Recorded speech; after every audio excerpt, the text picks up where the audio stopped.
ہم نے شعوری طور پر یا لاشعوری طور پر محرم الحرام کے اس مہینے کو اور خاص طور پر آنے والے یوم عاشورہ کو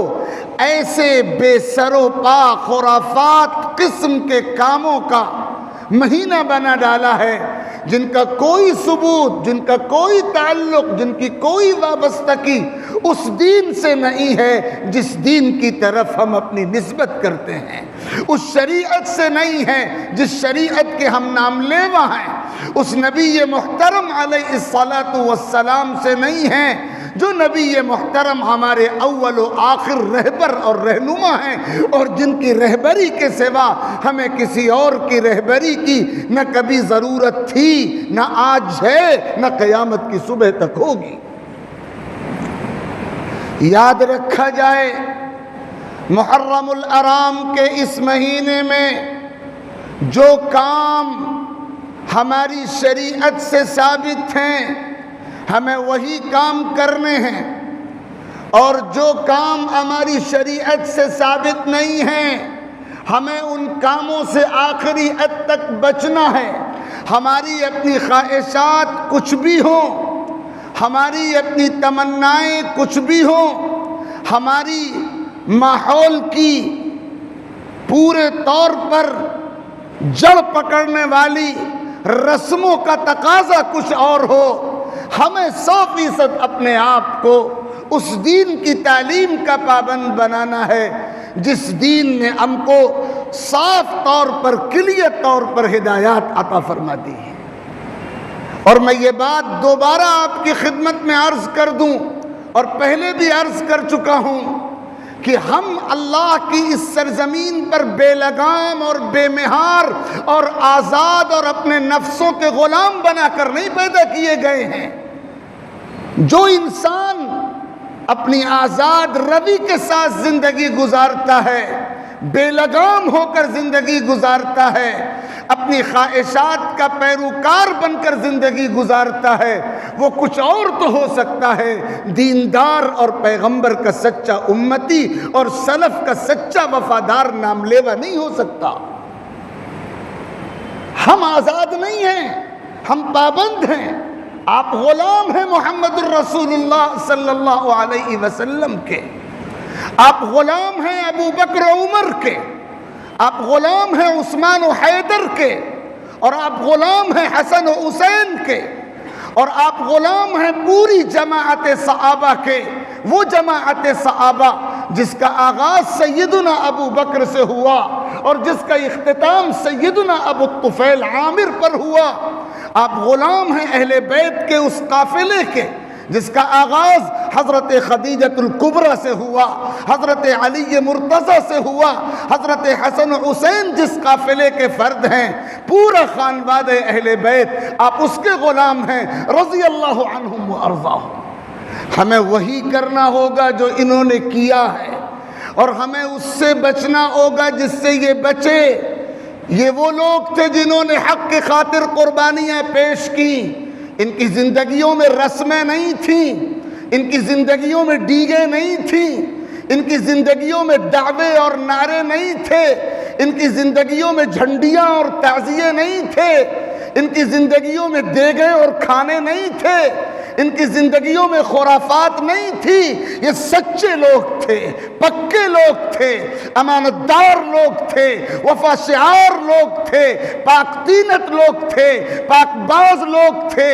اور حق کی خاطر اپنی جان قربان کرنے کے نمونے پیش کرنے والے آئیڈیل لوگ تھے۔ کیا بات ہے کہ جو کام انہوں نے کیا وہ ہم کرنے کو تیار نہیں ہیں، اور جو کام انہوں نے نہیں کیا ہماری خواہشات ہم کو انہی کاموں کے راستے پر لے جاتی ہیں، اور پھر بھی ہم دعویٰ یہ کرتے ہیں کہ ہم حسین کے چاہنے والے ہیں، ہم حسن کے ماننے والے ہیں، ہم اہل بیت سے محبت رکھنے والے ہیں، ہم خاندان اہل بیت کے وفادار ہیں۔ اس لیے صاف لفظوں میں یہ بات سمجھیے، دین ہماری خواہشات کے تابع نہیں ہے، ہم اپنی خواہشات کو دین کے تابع بنائیں، یہ ہے مطالبہ جو ہم سے کیا گیا۔ میں نے بار بار یہ حدیث پاک آپ کو سنائی ہے۔ آقا کریم صلی اللہ علیہ وسلم فرماتے ہیں لا يؤمن احدكم حتى يكون هواه تبعا لما جئت به، تم میں سے کسی کا ایمان اللہ کے دربار میں معتبر ہی نہیں ہوگا جب تک اس کی خواہشات نفس میرے لائے ہوئے دین کے تابع نہ ہو جائے۔ معلوم ہوا کہ دین اصل ہے،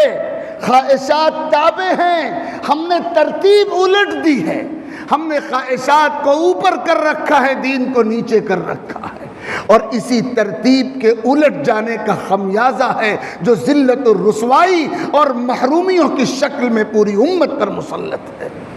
ہمیں اپنی ترتیب درست کرنی پڑے گی، ہمارا نفس، ہماری خواہشات نیچے رہیں، اور جس دین کی طرف ہم اپنی نسبت کر رہے ہیں وہ دین اوپر رہے۔ ہمیں دین کی پیروی کرنی ہے، اپنی خواہشات کی پیروی نہیں کرنی ہے۔ اس لیے اچھی طرح سن لیجئے، حضور پاک علیہ الصلاۃ والسلام کی حدیثوں سے یہ ثابت ہوتا ہے کہ محرم الحرام کے اس مہینے میں، اور خاص طور پر یوم عاشورہ کے موقع پر، دو ہی کام ایسے ہیں جو ثابت ہیں، ان کے علاوہ جو کام کیے جاتے ہیں وہ بے اصل ہیں، ان کا کوئی ثبوت نہیں، ان کا دین سے کوئی تعلق نہیں، ان کا شریعت سے کوئی رشتہ نہیں، ان کا اسلام سے کوئی واسطہ نہیں۔ سب سے پہلا کام ہے یوم عاشورہ کا روزہ، 10 محرم الحرام کا روزہ۔ روایات میں، بخاری اور مسلم کی روایات میں مذکور ہے، حضور اکرم علیہ الصلاۃ والسلام ہجرت کے بعد مدینہ پہنچے ہیں، اور آپ نے یہ دیکھا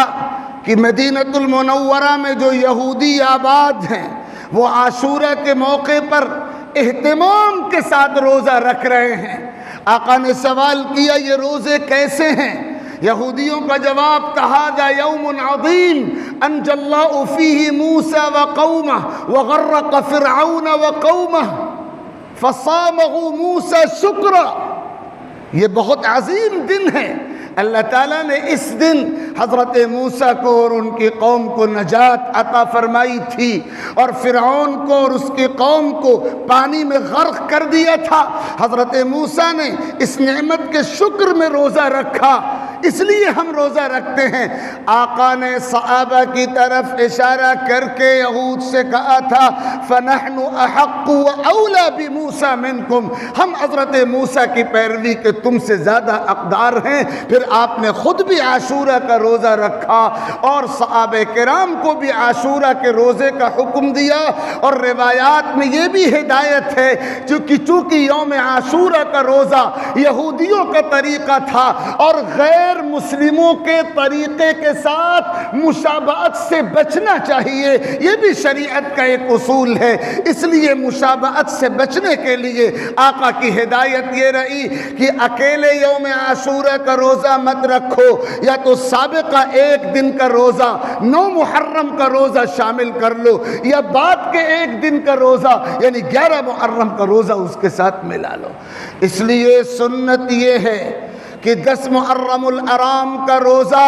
9 محرم کے ساتھ یا 11ویں محرم کے ساتھ ملا کر رکھا جائے، 2 دن روزے رکھے جائیں۔ حضور پاک علیہ الصلاۃ والسلام فرمایا کرتے تھے کہ اللہ تعالیٰ کے نزدیک رمضان کے فرض روزوں کے بعد نفل اور سنت روزوں میں سب سے افضل جو روزہ ہے وہ یوم عاشورہ کا روزہ ہے، اور فرمایا کرتے تھے مجھے امید ہے بلکہ یقین ہے کہ اس روزے کی برکت سے اللہ پچھلے 1 سال کے تمام چھوٹے گناہوں کو معاف فرما دیں گے۔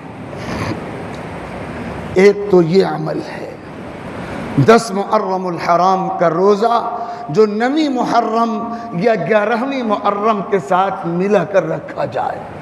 اور دوسرا عمل جو احادیث سے ثابت ہے، اگرچہ جن احادیث میں اس عمل کا تذکرہ آیا ہے وہ احادیث سند کے اعتبار سے مضبوط نہیں ہیں، سند کے اعتبار سے کمزور ہیں، لیکن امت کا اتفاق ہے کہ جو مضمون ان روایات میں تذکرہ کیا گیا ہے وہ مضمون بالکل ثابت اور معتبر ہے۔ حدیث میں فرمایا گیا جو مسلمان 10 محرم الحرام کو یوم عاشورہ میں اپنے اہل و عیال پر کھانے میں اور غذا میں وسعت اور فراخی کرتا ہے،